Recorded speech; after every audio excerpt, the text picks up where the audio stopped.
Tonight on the 10 o'clock news, a crime alert caught on camera, catalytic converter thefts at a Jacksonville car dealership.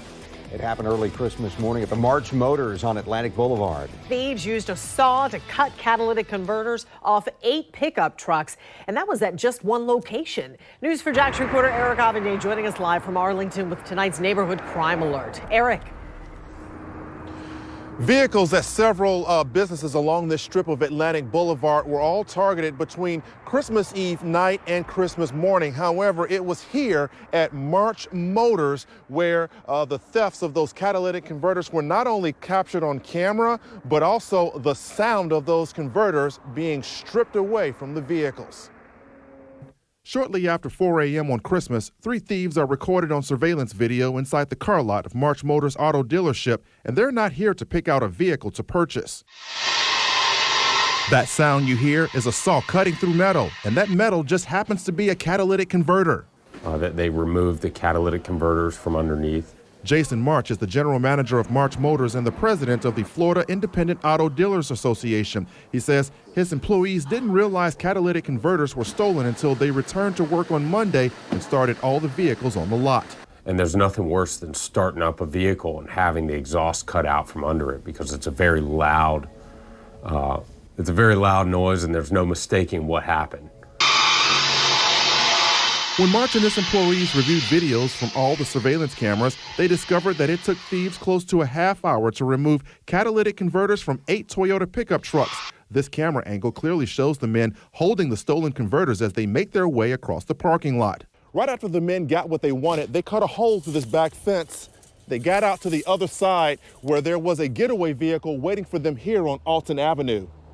Jacksonville police believe the getaway car may have been this white Alfa Romeo that was recorded on another surveillance camera. We did have footage of a car that was circling the block out back, and hopefully that can help lead to some clues on who these people are.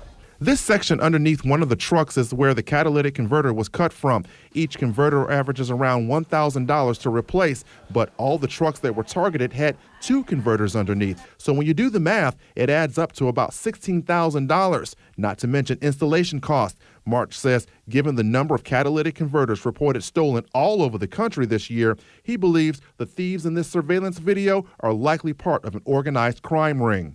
But I think there's somebody at the top that's funding these lower level people that are stealing them. And I'm not sure what the procedure is for actually selling a stolen catalytic converter, but I think we need to make it more difficult. Now, it's worth pointing out that multiple catalytic converters were also stolen from a major car dealership not far from this location. However, the owner of that dealership asked that it not be identified or named in this specific report. Now, if anyone has information about the suspect seen in that video or that Alfa Romeo car that was seen circling this area multiple times in the early morning of Christmas morning, you are strongly urged to contact JSO. Reporting live in Arlington, Eric Avenay, Channel 4, the local station. And Eric, what's worse, this is not the first time the dealership has been hit by theft. Joy, you are right. In fact, the general manager says that in the past, only 1 or 2 of these vehicles would get targeted, but this was the very first time where there was a total of 8 vehicles hit within the same time frame. Eric Avenay reporting live for us tonight. Eric, thanks.